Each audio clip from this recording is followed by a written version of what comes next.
I should respect myself because guys only want one thing, and I always hated it when he did that. I just want my dad back. Remember watching a show you loved only to realize a familiar face was missing and it just didn't hit the same? Well, today we're counting down 10 TV shows that had to change course mid-production after losing a beloved cast member. Some shows shut down completely, while others tried to carry on like nothing happened, and a few turned their grief into powerful tributes. Now, before we dive in, be sure to like and subscribe. It really does help the channel. Now, let's get into the countdown with number 10, John Ritter, 8 Simple Rules, ABC.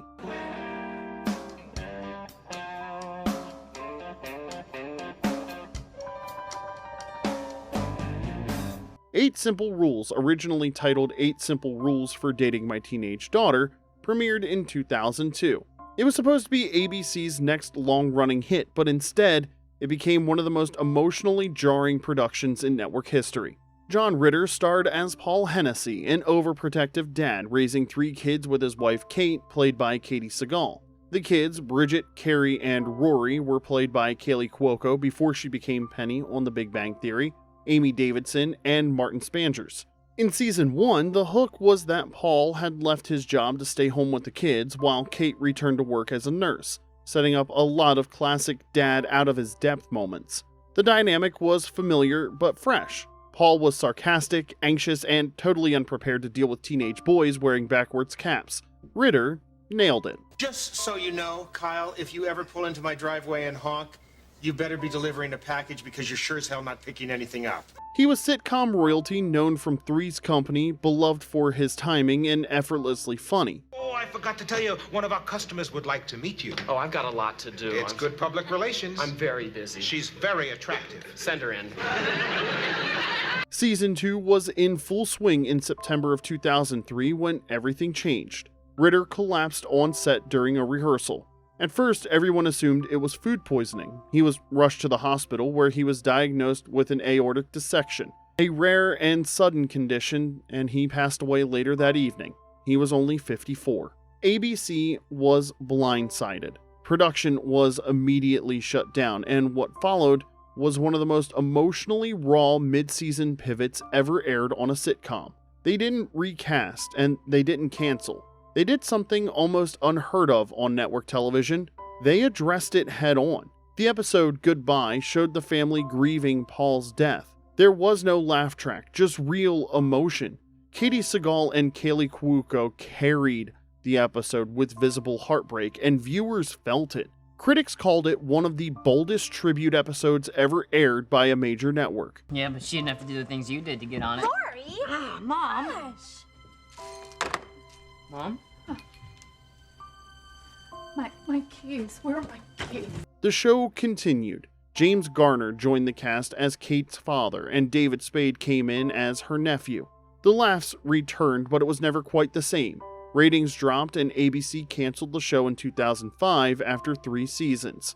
John Ritter's death hit hard, on set and on screen, and 8 Simple Rules became one of the rare shows that didn't just lose its lead, it mourned him in real time. Number 9, Freddie Prinz, Chico and the Man, NBC. Chico, don't be discouraged.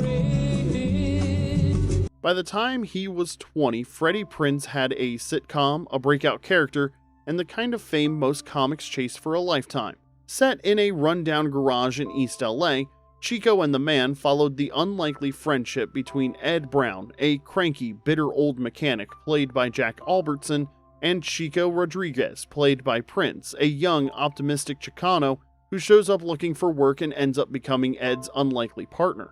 Classic odd couple setup, one jaded and one hopeful. And Freddie made Chico magnetic. He was smart, funny, and full of swagger. Ed, think of how much I get in your way. Yeah, I thought of that ever since you first moved in here.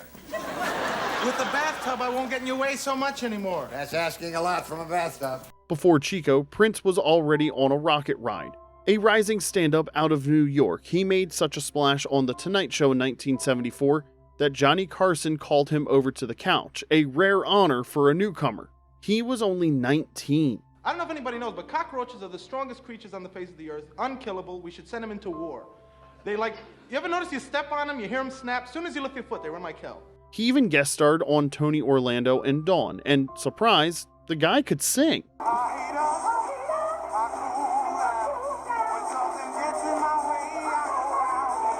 NBC offered him the lead in Chico almost overnight, and by 1975, he was a household name.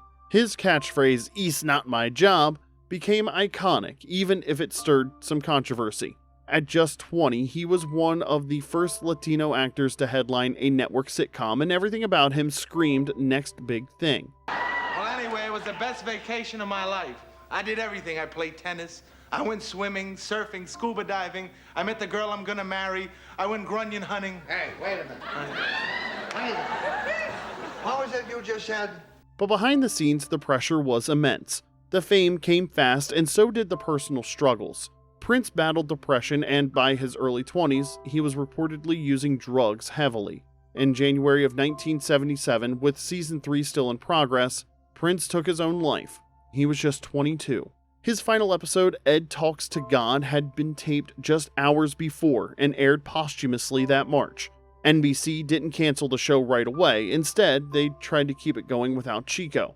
The writers said he had gone to visit his father in Mexico, and they brought in a new character, an orphan named Raul, played by Gabriel Melgar. But the spark was gone. Ratings fell, and the show was canceled after a 4th season.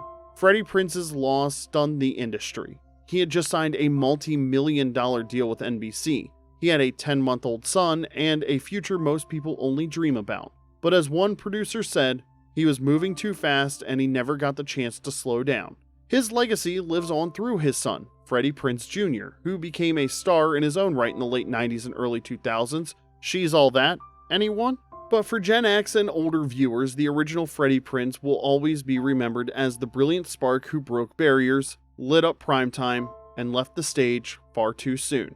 Number 8, Dolph Sweet, Gimme a Break, NBC. Give me a break, I'm looking forward. Get behind me, pull out every stop. Gimme a Break premiered in 1981 as a family sitcom with a twist. A widowed police chief raising 3 teenage daughters with the help of a sharp-tongued housekeeper who never backed down from a good argument. Dolph Sweet played Chief Carl Kiniski, the gruff, old-school dad at the center of the chaos. His back and forth with Nell Carter gave the show its spark. Warm, combative, and always grounded in affection. Well, you handled that well. Listen, could we eat? Obviously, you know the meaning of that word. Before Gimme a Break, Sweet had built a solid career as a character actor. A former World War II bomber pilot turned theater professor, he didn't start acting professionally until his late 30s. But once he did, he became a go-to for tough authority figures on shows like The Edge of Night, Another World, and The Defenders. As Chief Kiniski, he brought that same gruff energy, but softened it just enough to become a classic sitcom dad. Lovable, occasionally clueless, and constantly outmatched by the strong personalities around him. Get out of here, you little rat. Mr. Kiniski. Hey! You're grounded. That's not fair. I don't have to be fair. I'm your father. Audiences loved it, and by the end of season 4, Gimme a Break had climbed into the top 30 with millions tuning in each week. But behind the scenes, things were troubling. Sweet had been quietly battling stomach cancer throughout production. He kept working as long as he could, filming until he physically couldn't anymore. Then, just before filming for season 5 began, he passed away on May 8th of 1985. He was 64. Rather than recast the role or offer a drawn-out explanation, the show chose to acknowledge his absence head-on. The season 5 premiere, Joey's Train, gently folded his passing into the story. The episode centered on a shared hobby between the Chief and Joey, electric trains. Nell struggles to hold it together, trying to stay strong for the family, until a simple toy train triggers a flood of memories. This is from the Chief. You see, he wanted to surprise you on your birthday, but it just got here today. Good old Chief. There's no heavy-handed tribute, just quiet moments of loss, love, and the reality of moving forward. From that point on, Gimme a Break restructured itself. Nell officially became head of the household, and the dynamic shifted. The tone leaned a little broader and new characters were introduced, but something fundamental was missing. Dolph Sweet's loss marked a turning point. The show's early magic came from the balance between Nell's chaos and Carl's control, kind of like The Odd Couple if Oscar had 3 daughters and Felix ran a precinct. Without him, the tone softened. The show aged faster, and while it never quite returned to its peak, it managed to wrap up with dignity 2 seasons later, which doesn't always happen in sitcom land. Number 7, Jack Sue, Barney Miller, ABC. There isn't too much that I haven't seen in... Is that what I think it is? Rye bread. Oh, you really gotta be warped to do something like that. What the hell is that with them poppy seeds? Jack Sue was a cornerstone cast member on Barney Miller.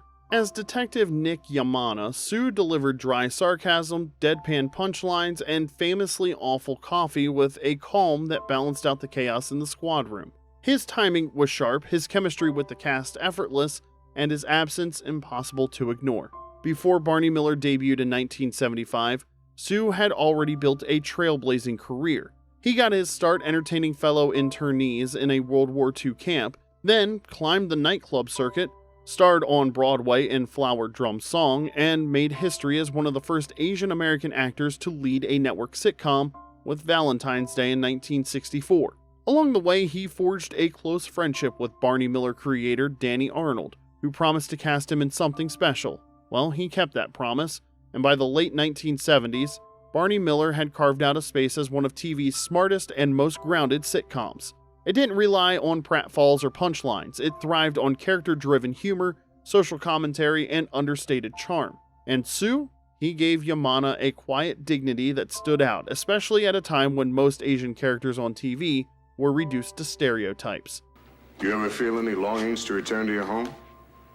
Back to the ancient cultures and traditions? Back to the shrines and temples of your ancestors? Back to the terraced hillsides and the cherry trees? I was born in Omaha. In 1978, during the show's 5th season, Sue was diagnosed with esophageal cancer. Production slowed while he sought treatment, but he returned for several episodes hoping to keep up. Sadly, his health declined rapidly. He passed away in January of 1979 at the age of 61. His final episode had aired just 2 months earlier. Might as well get started reorganizing the files. Why me? He did. Just get out of it, will you? What happened next was unprecedented. Instead of writing Detective Yamana out or quietly moving on, the cast and creators did something rarely seen on TV at the time. They broke character. They dedicated an entire episode, Jack Sue, a retrospective, to Jack himself. The actors sat on the set as themselves, sharing stories, behind-the-scene memories, and heartfelt tributes to their late friend. Detective Yamana was never replaced. The show continued for a few more seasons, but the dynamic had shifted. Still, Sue's influence lingered in every beat of dry humor and every sip of terrible coffee, and his legacy lives on. Jack Sue's coffee mug now resides in the Smithsonian, a small but powerful symbol of his impact as a barrier-breaking performer who brought quiet strength and sharp wit to primetime without ever compromising his dignity. Number 6. Nicholas Colasanto, Cheers, NBC. Sometimes you wanna go where everybody knows your name. In the 80s, Cheers was top shelf. Sharp writing, a flawless ensemble, and one of the warmest characters on television, Coach Ernie Pantuso. Played by Nicholas Colasanto, Coach was the bar's sweet, scatterbrained bartender. Slow on the uptake, endlessly kind, and full of accidental wisdom. He brought dim-witted charm, unexpected tenderness, and a whole lot of heart to the early Cheers seasons. And Emmy-nominated Colasanto? He played him effortlessly and unforgettably. You were a drunk? Are you kidding? He was a great drunk. Before Cheers, Colasanto had a long career in Hollywood. He acted in Raging Bull, Bonanza, and Starsky and Hutch, and directed episodes of Chips and Hawaii Five-0. But Coach was the role that made him a fan favorite. By season 3, Cheers had hit its stride, but behind the scenes, Colasanto's health was in serious decline. He'd been battling heart disease for years, and by late 1984, He was losing weight, forgetting lines, and struggling to keep up with production. His final full episode, Cheerio Cheers, was filmed just 2 days before his passing in February of 1985. Oh, I know it looks sort of bleak out there, but just have to have patience. Remember Job. Cliffy's right, honey. You got a good Job here. You're in great health. I don't know. The producers aired the episode later in the season to preserve the illusion that Coach was still around. They even used a brief scene of Colasanto from earlier footage to include him in the season finale. But there was no dramatic send-off, no flashback montage, no funeral scene, just a quiet, graceful exit, one that matched the gentle spirit of the character. Season 4 opened with Birth, Death, Love, and Rice, where Woody Boyd, a wide-eyed farm kid from Indiana, walks into the bar looking for Coach. Sam pauses and quietly says Coach passed away a couple of months ago, and that was it. Just one understated line, but somehow it said everything. Woody, played by then unknown Woody Harrelson, was introduced as Coach's former pen pal. It was a bold move replacing such a beloved character, but Harrelson made the role his own and stayed with the show until it ended 11 seasons later. Still, Coach never truly left the bar. A picture of Geronimo, which Colasanto kept in his dressing room for good luck, was placed on set in his honor. It stayed there through the final episode and even got a subtle nod in the series finale.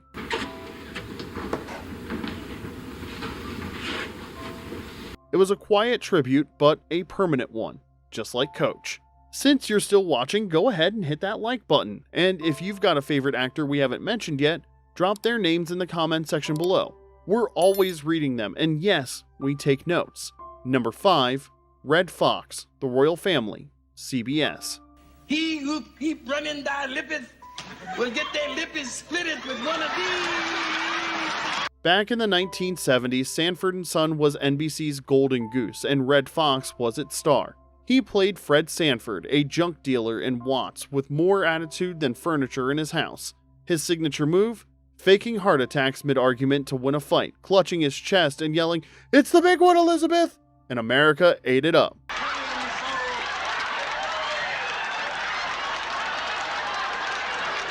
The show ran 6 seasons, pulled in Emmy nods, and broke ground for black-led sitcoms in primetime. Fox was cranky, clever, and completely magnetic. Fast forward to 1991 and CBS gave Red Fox a shot at a comeback with The Royal Family, a new sitcom that aimed to recapture the charm and attitude that made him a star. You mean to tell me you're gonna sit there and defy the man that made love to you last night? Rolling over on me accidentally in your sleep ain't my idea of making love. This time, Fox played Al Royal, a retired mailman enjoying a peaceful life with his wife, played by Della Reese, until their grown daughter and her kids moved back in. It was set up to be a warm, funny, multi-generational sitcom with sass, heart, and plenty of Red Fox. Curtis, what's happening with you? You get your head caught in a weed whacker? But during rehearsal for the 7th episode, tragedy struck. Fox suddenly collapsed on set. At first, the crew thought he was doing a bit, mimicking his classic heart attack gag from Sanford & Son. But this time, it wasn't a joke. Red Fox had suffered a massive heart attack. He passed away shortly afterward at the age of 68. The mood on set shifted instantly. The Royal Family had only just premiered and its biggest star was gone. CBS put the show on hold and scrambled to rework the format. Jack A. Harry was brought in to help carry the show, but the spark was missing. The Royal Family limped through the rest of the season and was quietly canceled in May of 1992. Red Fox was one of the most influential comedians of his generation, bold, groundbreaking, and unforgettable. The show may not have lasted, but even in his final role, he left a mark. Number 4, Ted Knight, Too Close for Comfort, ABC and syndication.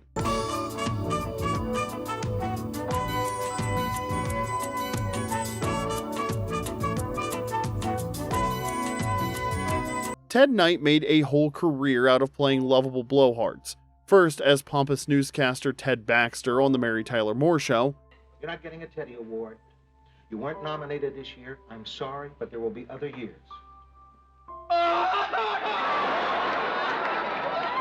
Then as grumpy cartoonist Henry Rush on Too Close for Comfort.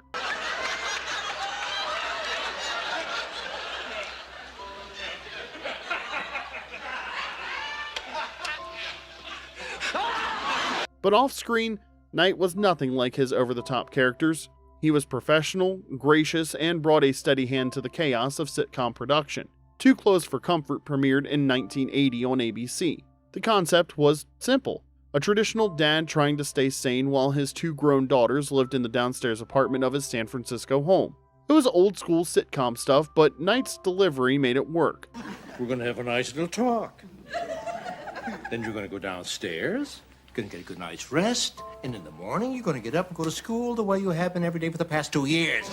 The show ran for 3 seasons on ABC, then surprisingly thrived in syndication.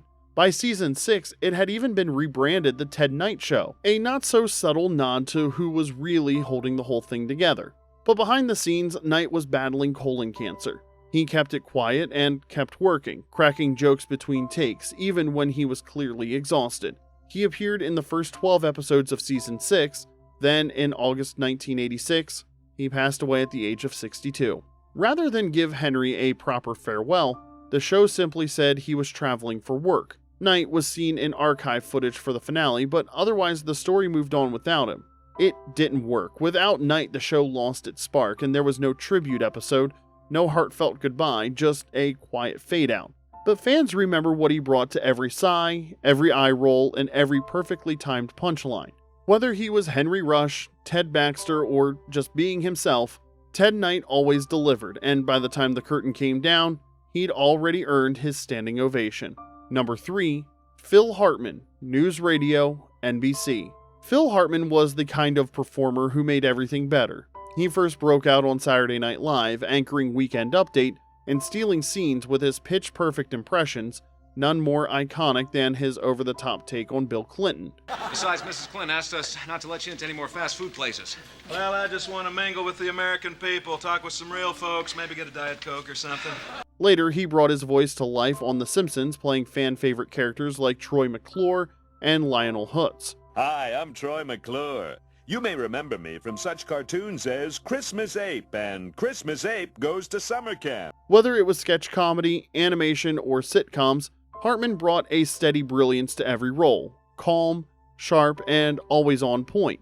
And then came NewsRadio in 1995. Caster Dr. Art Uleen was using the word in a medical discussion about prostate condition. I guess that's supposed to make it A-OK. Hartman played Bill McNeil, a pompous blowhard news anchor who somehow remained likable through sheer charisma and absurdity. NewsRadio was an underrated gem, quick, quirky, and stacked with some of the best comic actors of the 1990s. And Hartman? He was its anchor in every sense. Women, huh? Can't live with them?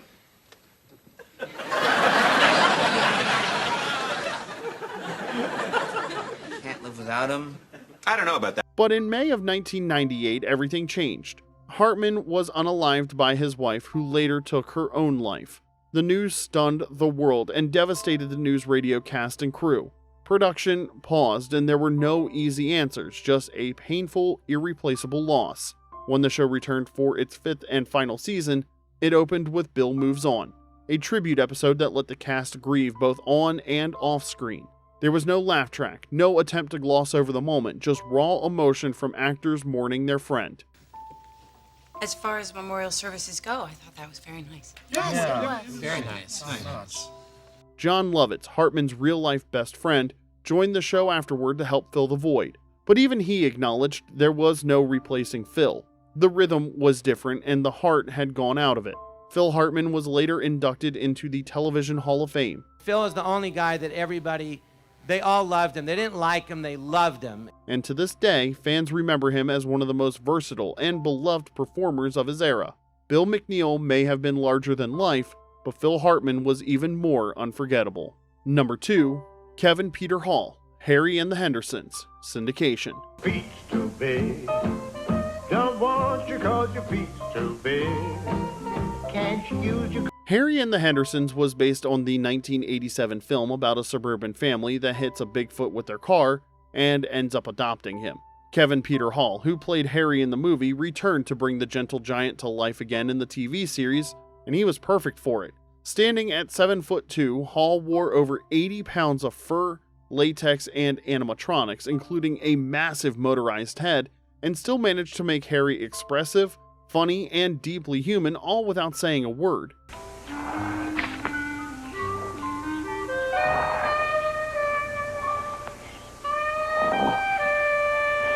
The series premiered in January 1991 in first-run syndication. It had a familiar family-friendly formula: suburban kids, quirky situations, and a lovable Bigfoot trying to fit in. But what made it work, what made it feel real, was Hall's performance under the costume. Just weeks into production, though, tragedy struck. Hall had undergone surgery after a car accident and received a contaminated blood transfusion, which led to serious complications. He passed away from AIDS in April of 1991 at just 35 years old after completing only 16 episodes.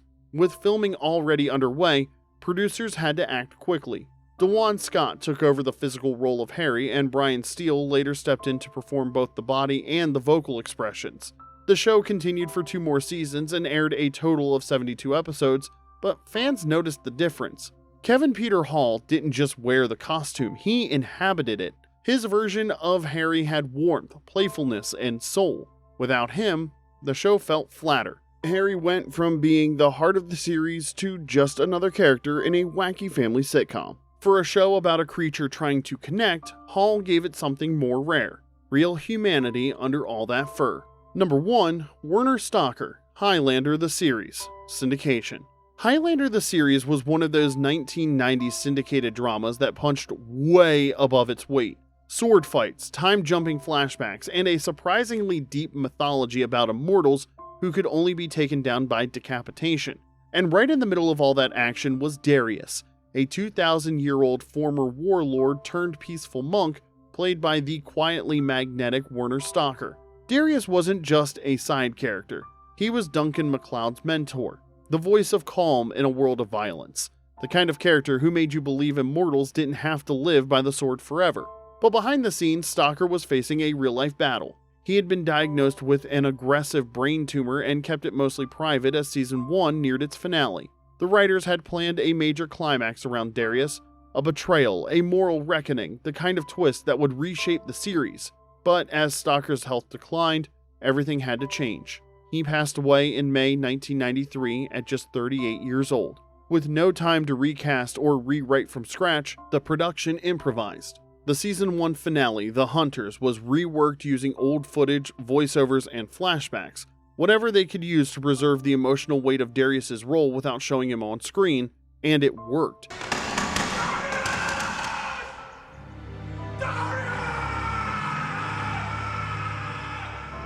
Later episodes like Unholy Alliance Parts 1 and 2 were dedicated to Stalker's memory, but his absence was deeply felt. In a show with immortal warriors, Werner Stalker made his mark as something even more rare, a symbol of peace, wisdom, and quiet strength. And in a series built on epic battles, his final legacy was stillness and grace. And there you have it, 10 TV shows that had to pivot, rework, or even shut down entirely after losing a lead actor. Did we leave out a show you remember changing forever after a cast member passed away? Let us know in the comments section below. And hey, if you found this breakdown fascinating or just a little heartbreaking, go ahead and hit like and subscribe. Until next time, this is Remember When.